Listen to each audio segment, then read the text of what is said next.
Welcome back to Streamline Entertainment. I'm with my fellow friend Don, talking about the missing Gus Lamont case. And Don sent me one or two things, and one of them was so Sal Paul knew that Shannon had a funeral 25 days before. Don, I'm going to bring you in because, like I said, it definitely sort of raised my eyebrows in all these little bits of information coming out. How are you today? And we were just, hi there. We were just talking earlier that the case seems to be not in the news as much. Could you just sort of elevate us a little bit on that? Hi, Marvin. Hi, Don. As you know, it's probably coming very close now to week 11, Yes. 11 or 12 for the Gus case. Mm-hmm. And that's a long time, although Gus is a gorgeous little boy and he's called the heart of Australians. Yeah. Time moves on and there's other cases and other things people need to do. Mm-hmm. We still need to fight for Gus and find out his truth and what's happened to him, and some of us are intent not on giving up. Mm-hmm. It's pretty apparent that we're sort of looking around in every corner of the room and finding nothing, so to speak. Torches are getting shone here, there and everywhere, and the light's just not turning up anything, Marvin. It's very worrying, very worrying. Well, it's a bit concerning because the reality is, to me, logistically anyway, I mean, the facts are simple. It's 200,000 hectares, 3 or 4 adults and a boy. Yeah. It's not like we're looking for him in the middle of a Thai jungle, or the middle of the Amazon rainforest. Yeah. So, and this is one of the frustrating parts, of course, for me.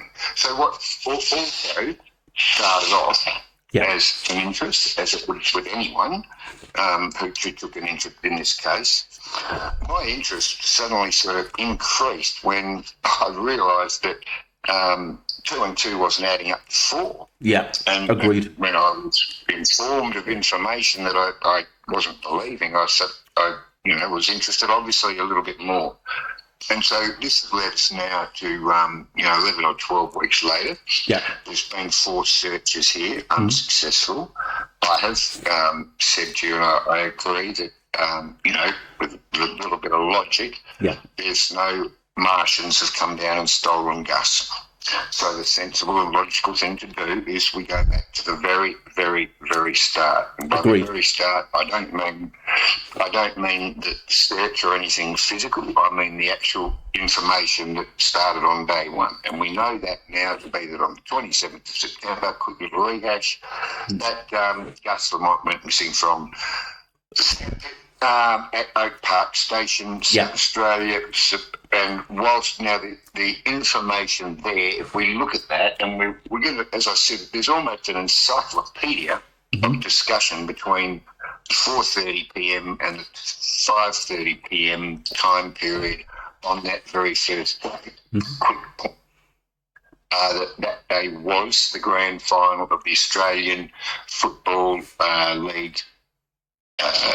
And that's a very big game in Australia. I mean, as per the international soccer games and the American games, the country really does come to a grinding halt. And if you don't like football, you've really got no choice but to read or entertain yourself. Because I got you. You can't really do anything because of the fact the rest of the country's come to a grinding halt. I understand. So, sorry, Marvin. Yeah, I understand. Do you think, obviously you mentioned that hour from Jess and Shannon going out to feed the sheep or looking for lost sheep, because obviously that version of events, Don, has changed a few times. And obviously Josie in the house / Robert in the house, watching the football, cooking the dinner, preparing, because it said that she was preparing some dinner for the young ones. I mean, when you look at that scenario, to me personally, it just seems in my heart of hearts that it'd be made up a little bit, because I honestly think that I don't think Gus was there the times that basically Josie and Shannon are actually saying he was. Something's not right. and something feels not right, Don.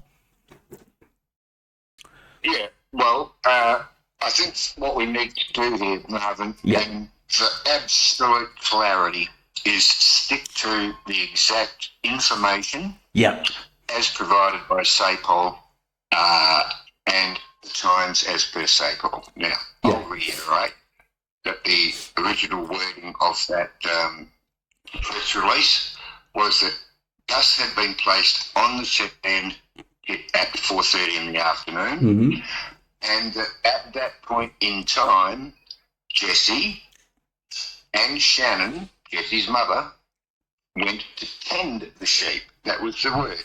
They went to tend the sheep. 3 words, that's it. Nothing more, nothing less.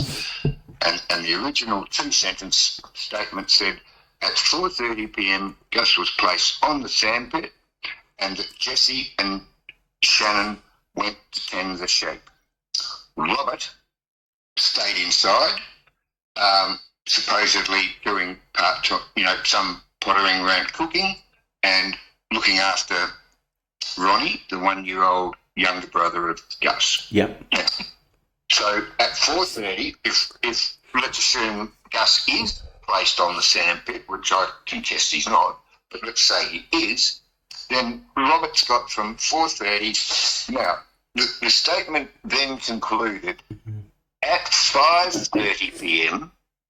Now, this isn't 5:45 or 5:20, but the statement says at 5:30 p.m. Dead on. Jessie and Shannon returned to the homestead, whereby Robert then said, can't find Gus, and I haven't seen him since 5 o'clock, which is half an hour earlier. So if Gus was placed on the sandpit at 4:30 p.m, and at that exact same time, 4:30 p.m, Jess and Shannon went to tend the sheep. Robert then has gone inside the house and watched the football / potted around cooking and tending to Ronnie. Now, of course, with the football on and with video footage of Robert obviously urinating in a standing prone position while out on search, one can guess that he's obviously very keen on watching the football. I'm aware of pastoral station practices all around Australia where I just do not believe that Jessica would leave that homestead to go and tend the sheep had she not already fed little brother Ronnie on her breast, then burped little brother Ronnie, then wrapped him up nice and snug in a cute little blanket, placed him in his cot, and with the intent that he would doze off to sleep while her father, Robert, watched the football, basically kept an eye out for Gus. Now, here's the thing. At that time, Robert is meant to be watching Gus. So we've got from 4:30 to 5:30. Robert's meant to be watching Gus for that hour. Now, I've been on 100 of those pastoral stations, and it's no different than somebody who lives in a block of apartment flats where you are there, Marvin. If there's a building next door and there's unit number 24 there and you're best friends with that person and that person says, listen, I need to go out, can you keep an eye on my baby? It might look a distance, but in reality it's probably a 1.5 minute walk from your front door. Understand. You can walk out across the yard, up the steps, put your key in that other apartment and you can get there. I'm of the opinion that Robert, in that hour between 4:30 and 5:30, technically, if you want to do it mathematically, should have been able to go out and check on Gus in 60 minutes. He probably should have been able to check on Gus at least 20 times. It takes no more than 1.5 minutes to walk out of that lounge room, walk down the veranda, and half the time you don't even have to actually get to Gus. All you got to do is stick your head over the veranda and you can see him on that sand pit or that person wherever they are. Do you think? I also maintain that there's a reason. 2 reasons that's why Gus was supposedly on the sandpit at 4:30 and left there. Why was Gus not happily sitting inside with Robert? Because one would have thought that if Jessie and Shannon were going to tend the sheep, that the next obvious best safe place for Gus would have been indoors, where he's not exposed to eastern taipans, where he's comfortably, accommodated as far as temperature and drinks go. And of course, Grandpa would be there to look after him if he wants a, cookie out of the chocolate cookie jar. I also maintain that that's not the case. That in actual fact, the reality is, because of the family dynamics, that Joshua would have, I can only imagine, done everything in his power to encourage Gus to do nothing more than run up to Robert, kick him in the shins, call him a lot of rude, nasty words, and run away from him and stay as far away from him as possible. Now, does that mean that Gus is out on the sandpit? Well, yes.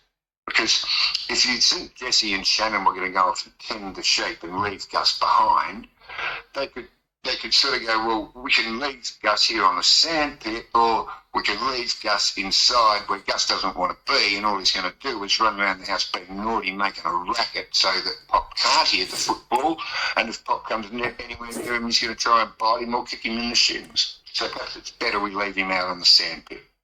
Although I understand that there are some contentious issues regarding Robert and Josie, who are in actual fact one and the same person, for people that don't know. Robert, supposedly around the 2000, I think, 9-ish mark, had what has been called a transition to femalehood. We know that Robert does stand up to point Percy at the porcelain, as they say, and I can only question, and this is a fact, and I do have a right to discuss it, that fact that I think Gus would not be as familiar seeing men with a 48 double D breasts, and possibly Joshua has, I would think, as every other Australian male I've ever known in history would perhaps encourage Gus to reject Robert as a grandparent of any kind. Grandpa, grandma, call it what you will. And that would create conflict. We know there is family contact there. And we also know, so at 4:30, now we've got a whole hour there. There's a whole half an hour where Gus sat there supposedly in the bull ants and the meat ants, exposed to taipans on dirt you wouldn't even want to play on. That dirt does not pour like the sands in a hourglass. That dirt, unless you smash it up a bit with a shovel, it won't pour anywhere. It's red. Iron oxide with sort of quartz through it. It's quite sharp. It's very grainy. It's not a sand you'd want to play in. And of course, we can also then go, well, if Gus was on the sand pit, what was he playing with? Because he must have been sitting there twiddling his thumbs, because there's no push bike. There's not a pail, not a bucket, not a toy of any kind. It didn't look to me like anyone's actually dug into that sand pile with a small plastic hand tool of that size. No. It doesn't look like there was anything else there to encourage. There's not a swing set, for instance, or nothing even remotely kiddie there. I can only bet that perhaps Gus sat down there and just contemplated life, the universe and everything for the hour, while Jess and Shannon went to tend the sheep, which we will talk about, perhaps possibly Monday, Tuesday, Wednesday. Sure. We won't talk about Jess and Shannon going to tend the sheep immediately, because we're still trying to work out that from 4:30 to 5:30, Robert was in the round room, supposedly sort of cooking and tending to Ronnie, who for all intents and purposes would have been asleep for that entire hour. Perhaps he needed a look up and a bit of a cuddle. But if you pick him up and give him a cuddle, there's still nothing stopping you from opening the door and looking out and seeing Gus in the yard anyway. Yeah, Don, can I ask you a question? Do you think that 30 minutes window of her basically Josie not seeing little Gus outside is a long time for someone so young?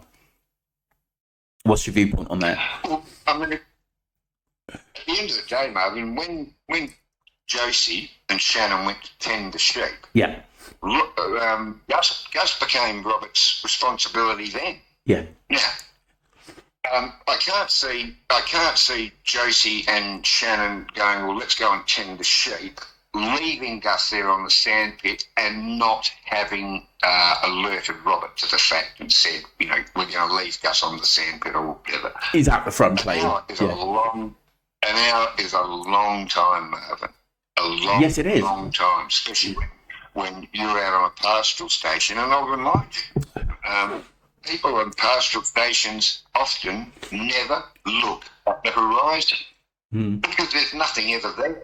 If you live on a pastoral station and you look out the front window of your bedroom or whatever it is every day and you can see off, you know, out towards where the highway is eventually going to be and you can see the track coming into your property and you wake up there and you vacuum that room twice a day and so you're in that room 463 times of the year and every time you happen to glance out the window you see nothing but the same bushes, you stop looking. It's no different than being on a ship at sea. You can look out a window all you want at sea, but eventually people stop looking out a window at sea because they know they're going to see nothing but sea. And it's very true. How these. I also say that the intensity of all and any human relationships increases massively in an area, a place where there's only 4 people and you cram into each other and without very little external rationalisation of your own emotions, especially if there's any negativity involved. Not violence, but aggressive matters out there can be put under a magnifying glass. Unbelievable. Things that are dealt with in cities and personal, disagreements that can be settled relatively easy in, suburbs kind of areas can really explode and magnify out there. I'd say to people it's no different than 4 people in a submarine at the bottom of the ocean or in a spaceship going to Mars. The last thing you want is those 4 people fighting inside that submarine or inside that spaceship. Not a big problem if you're watching the footy and there's 30,000 people around you. Is a big problem if you're in a very, very condensed environment like that. So we're getting back to the basics here, Marvin. We're going back to the 4:30 original. Let's just concentrate and focus on the absolute purity of this. And the purity of this says this. At 4:30 p.m, Gus was playing in the sandpit and Jesse and Shannon went to tend the sheep. At 5:30 p.m, when Jesse and Shannon returned, Robert alerted them to the fact that he hadn't seen Gus for the half an hour since 5 o'clock, and then the 3 of them began immediately looking for Gus. Now, I don't recall that saying that Robert said, oh, well, I've already spent half an hour looking for him, and now the 3 of us will look for him, or whether they got back at 5:30 and Robert would have then said, look, I haven't seen Gus since 5 o'clock. So did he then go, well, I haven't seen Gus since 5 o'clock. Look, he'll be all right. I'll go back in because the last quarter of the footy's on and I've just got to watch that. Gus, she'll be right. He'll be around here somewhere.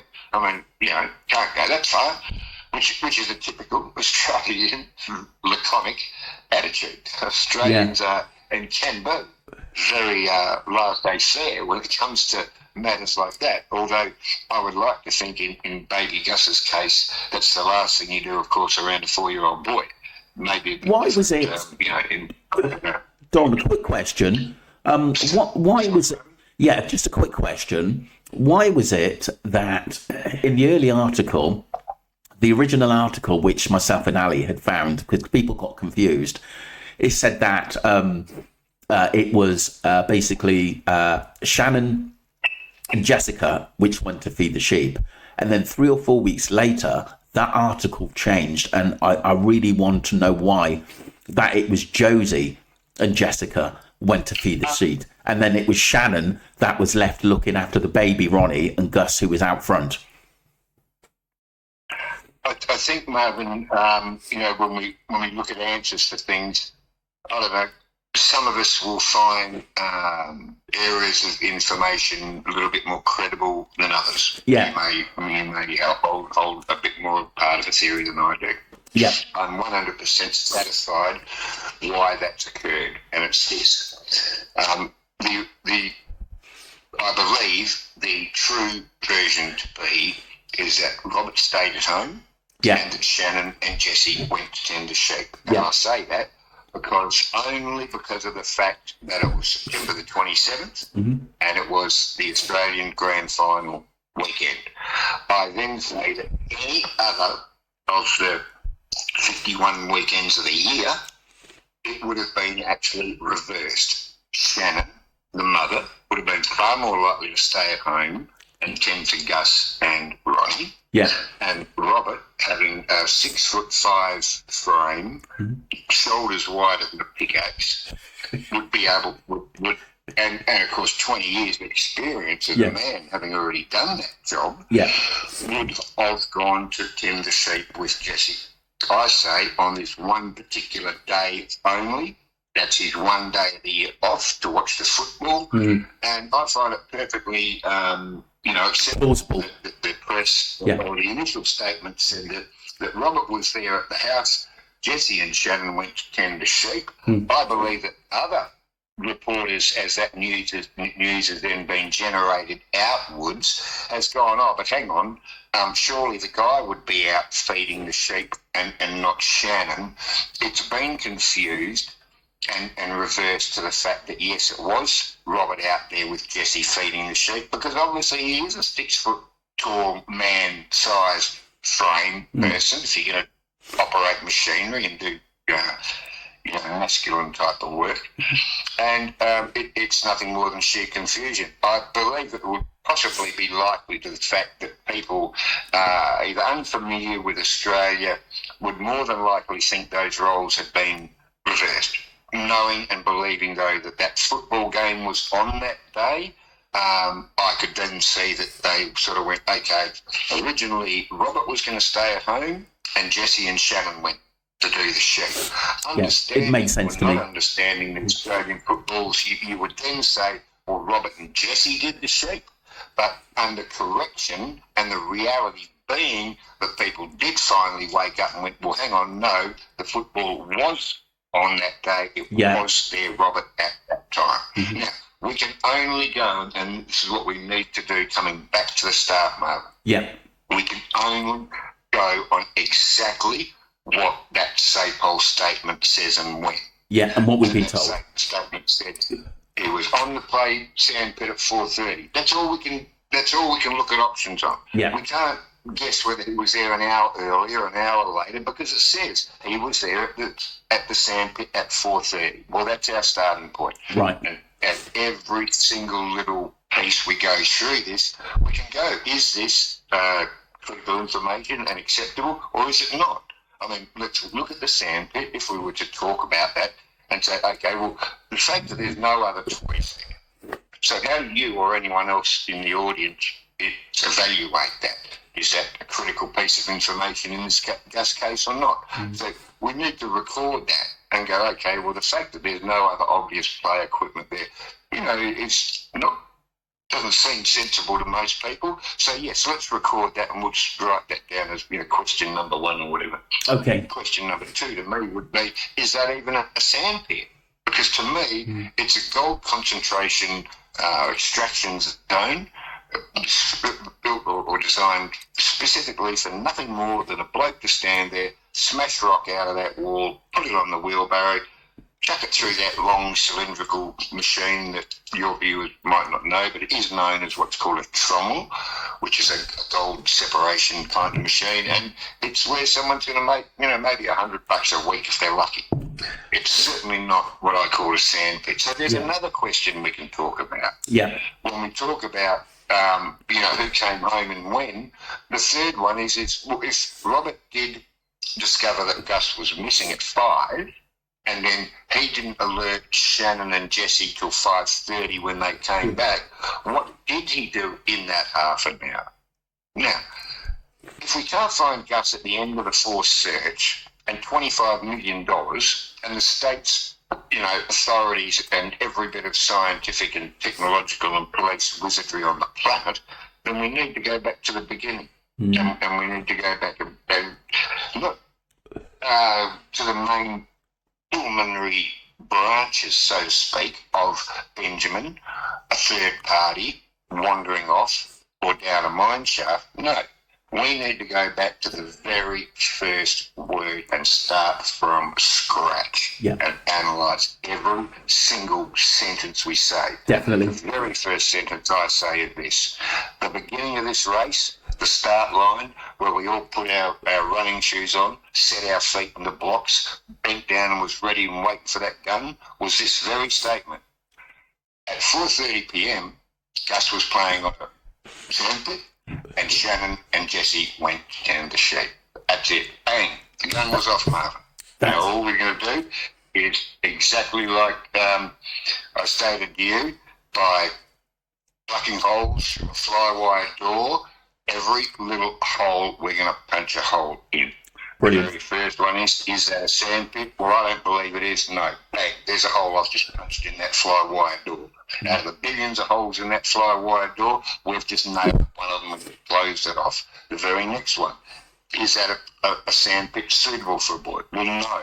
So there's another hole in that fly-wire door that's susceptible. Do we know what Robert did or didn't do? Do we know, was Gus wanting to be on the sandpit or not? And as we work through every little detail of this case, who possibly did what and when and how, we can look at each individual micro action.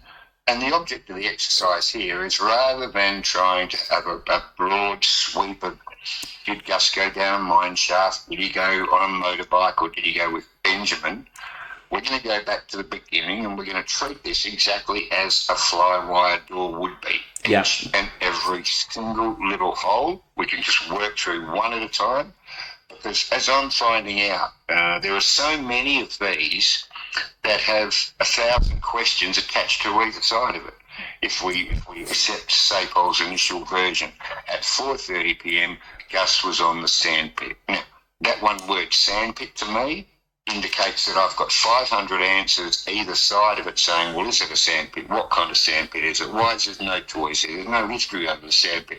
And if you can really get to the point where you can go, well, look, here's 10 or 15, 20 rationalities about that sandpit, then it's pretty much impossible for anyone to say, oh, well, yes, it is a sandpit, because the rationalities as to why it's not on that fly-wire door, then you can see what I mean about we can crack this case fly-wire hole by fly-wire hole.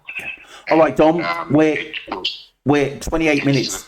You've got that many information, Marvin, that the rest of them just hopefully tumble over and crack the case. Hopefully, we'd want that. Okay, Dom, we're 28 minutes in. We've got 2 minutes left. Let's keep this case out there. And once again, thank you very much for your input. And I know you're really passionate in finding where Gus is and what's happened to him. And we're always going to put things out there. But like I said, you're right. We've got to be specific in what we put out there to the public at the end of the day. And like I said, all we can do is go back and pinpoint everything was said by the Sapol and put it out there. And then, and like I said, diagnose it. Absolutely. Anything we do, Marvin, if it's not aligned with the official version of events, there's no point us doing it. So correct. We've got to stay true to what we're being told. Definitely. Question that, and not drift off into the aliens came down and all these far-fetched sort of stories. So you might find over this next week or two that I'm going to continually keep pulling us back online and going, hang on, that's sort of stepping outside the boundary here, because what we're going to try and do is keep our train on the Sapol information track, and we're just going to tick off each little railway sleeper as we drive over it, and we don't really want our train rushing off onto any hocus-pocus stories or information we can't prove. We've got to stay on this Sapol track, tick off every little sleeper as we go over it, and that's the way our train's going. So I'm going to toot, and I'll see you next week, brother. Thank you very much. And don't get sunburnt in England. It's cold. I've got the flu. Thank you very much, Don, for that. Brilliant, passionate about the case. And he's just being true to himself. And I really, really admire that. Don't forget to tell your friends and family about Streamline Investigations. Let's keep Gus's name out there. Let's keep fighting to find out where he is, because I certainly don't want this case to die. I've got a cold, people, so do bear with me. And once again, don't forget to subscribe to Streamline Investigations and also my first channel, Streamline Entertainment. Thank you all.